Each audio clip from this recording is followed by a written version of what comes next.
At the time of recording this video, everyone else in my house was asleep, which is why I talk like this the entire video. So yeah, if you can't hear me, turn up your volume. Now here's the video.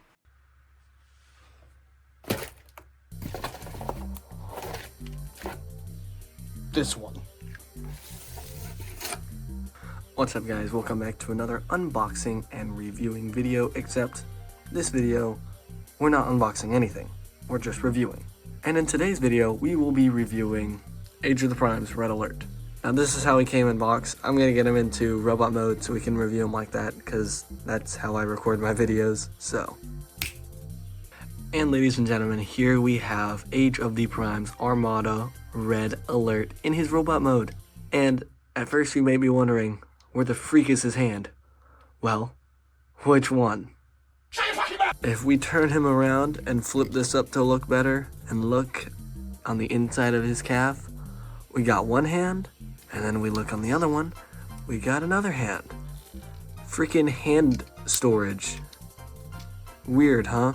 And so you simply just take one out and then you plug it into his hand like that, and then you turn him around and bam, you get like the shockwave hand that he had in the show for some. Why did he not have a normal hand in the show? That's weird. But with his hand plugged in, we can finally get into the actual reviewing and looking at this figure. And to start off, I would like to say that this figure is absolutely wonderful.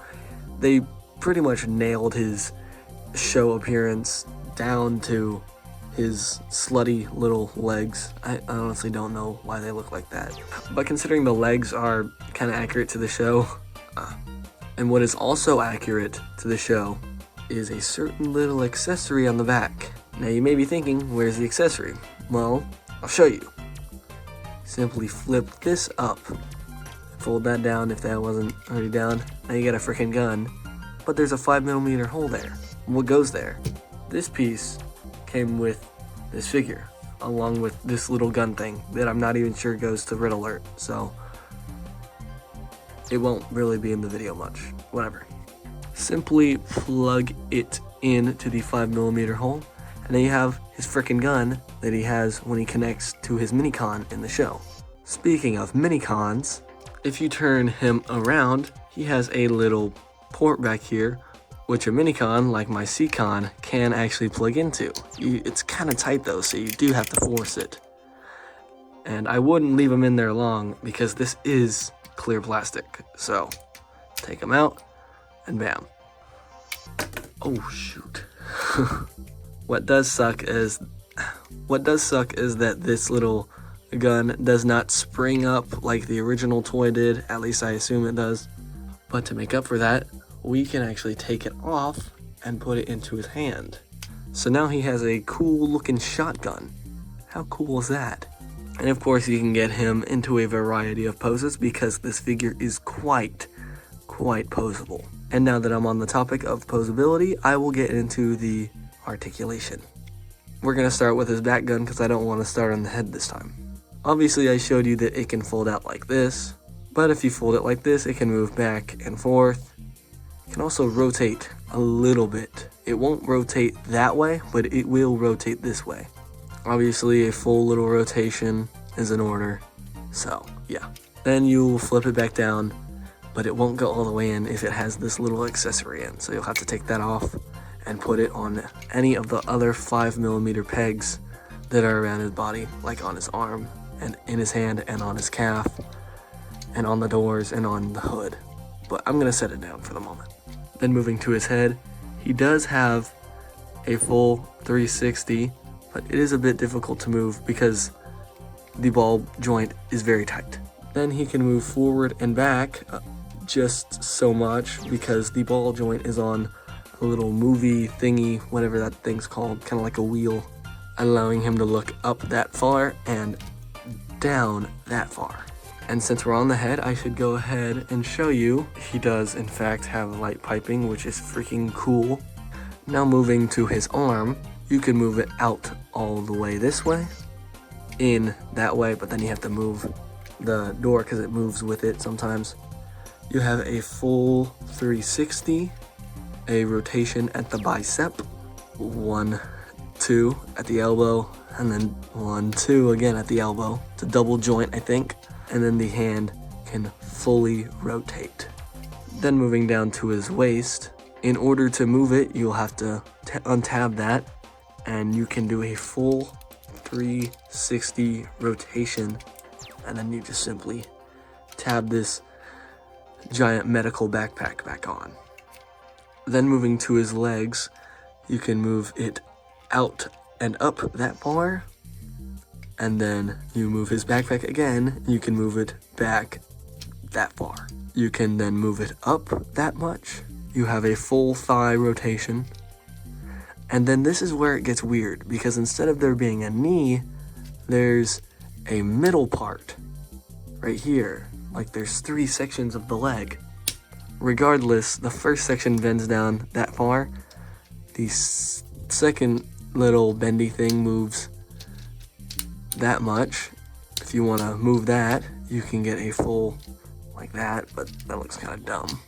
And then on the foot, it can move that far and not the other way. It can move up all the way, and then it can also move back, but not all the way. And then his heel likes to tab back in when I'm not looking, which kind of ticks me off.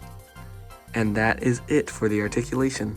For a Voyager, this is pretty common. This is some pretty good articulation. I would expect this from a Voyager. If I got any less, I would be pretty mad. Let's do 86. Anyways. Hey guys, quick pause right here.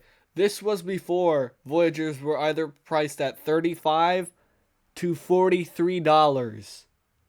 Hasbro, what are we doing, dude? Jesus. Alright, back to the video.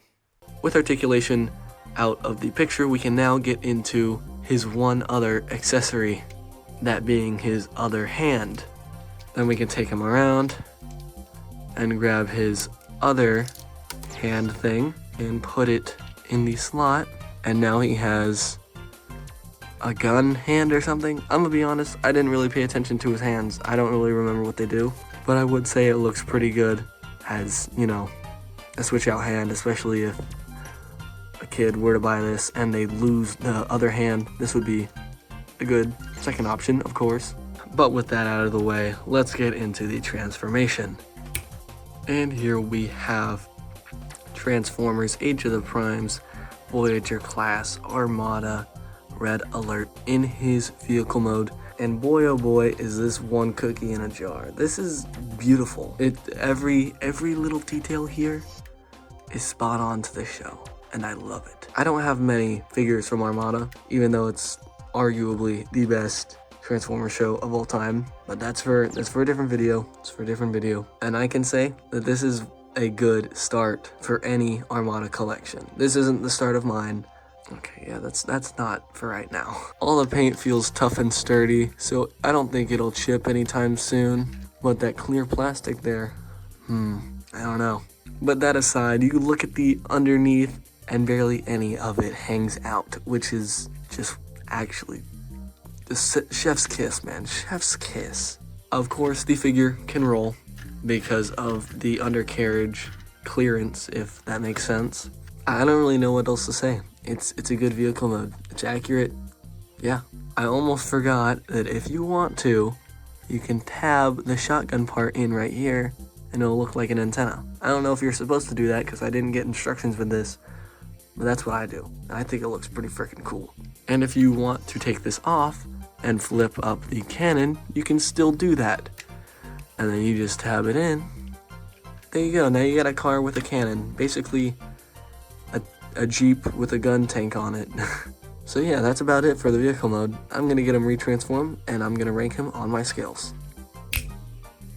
Now, before I rank him on my scales, I want to talk about the transformation a little bit. I don't show my transformations much in my videos, but I would like to just talk about this one. I'm not going to show it because I'm too lazy to do that, but I will talk about it. When transforming him from car to robot, when you have to move this head out, it can be a pain sometimes, because if you're not careful and you want to transform him from robot to car, you might accidentally push the head too far in there, and then you can't get it out, and you'll have to use like a pair of tweezers to pull him out, or get something long and skinny to just kind of nudge him out a little bit, or nudge him out enough to where you can grab the little pin and then pull it out like that.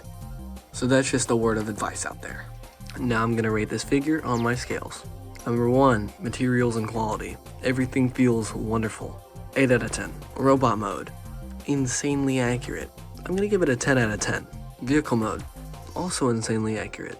10 out of 10. Transformation. There are some times that I didn't mention where things can get tricky if you don't have the instructions and you try doing it by yourself. But that's because I never even learned what the instructions in the first place. Other than that, it's a good 8 out of 10. Articulation. Everything is wonderful. 9 out of 10.